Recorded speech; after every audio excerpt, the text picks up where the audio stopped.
What does Mesopotamia mean? Mesopotamia is the name of an ancient region where one of the world's earliest civilizations began. In simple words, Mesopotamia means land between two rivers. The word comes from Greek. Mesos means middle. Potamos means river. Mesopotamia was located between the Tigris and the Euphrates rivers. Today, this area is mostly part of modern-day Iraq. Mesopotamia is often called the cradle of civilization because many important developments started there. Some of the first cities, writing systems, and laws were created in Mesopotamia. One of the earliest writing systems, called cuneiform, was developed in this region. The famous Code of Hammurabi, one of the first written law codes, also came from Mesopotamia. Ancient civilizations like the Sumerians, Babylonians, and Assyrians lived there. Farming was successful in Mesopotamia because the rivers provided water and fertile soil. Here are some example sentences.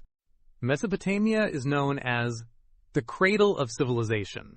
Ancient Mesopotamia developed early writing systems. The Tigris and Euphrates rivers supported life in Mesopotamia. In simple terms, Mesopotamia is an ancient land between two rivers where early civilization began. Easy way to remember. Mesopotamia means land between rivers.